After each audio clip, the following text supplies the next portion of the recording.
Hello mami! Good morning! Welcome to my mini vlog. Mag-aalas 8 na nga ng umaga nang magising ako. Nagpaalam nga ako nito, 2 hours akong may tulog after ng shift ko. 5 a.m. ang out ko pero 6 a.m. na ako nakakatulog. Dahil sa dami nga ng ating seremonya. Heto nga't naghahanda na rin ako ng almusal ng mga bata para naman sila ay may makain ngayong umaga. Hetong ginawa ko alas champurado, hot chocolate na sinamahan ko ng oatmeal. Plus, magto-toast na nga rin ako nitong ating bread na may margarine.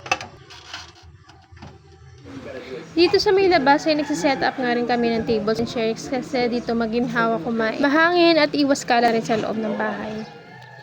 Ay, mga mukhang bruha. Heto nga tang mga batang ito, gigising kaya ayan, ready na sila for breakfast. Pagkatapos ko maganda heto at magliligpit ng mga pinaghigaan. Nandito sa baba yung aking workstation kaya pansamantagal. Muna kami sa salas ni husband matutulog.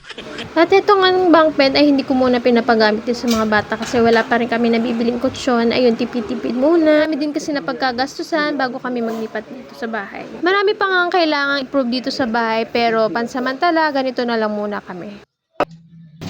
Tapos ka na? Pagkatapos mag-almusal ng mga bata, saka naman ako dito naghugas ng pinggan.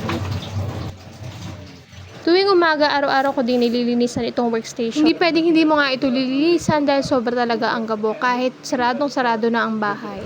Maaga din kami nagsasayang at luto dito sa may kusina kasi sobrang tirik talaga din ng araw. Sadya tumatagal init, gawa ng tent lang din yung nilagay namin dito. Kaya bago nga magtanghali ay meron na rin kami sinaing at ulam. At maaga na rin kami nakakapananghalian. At nung matapos nga natin yung mga gawaing bahay, hindi ko na rin pinapawala sa aking routine ang aking workout. Dito sa may mini garden ko ay maliwalas at maganda yung hangin. Kaya naman isipan namin na magkape na muna.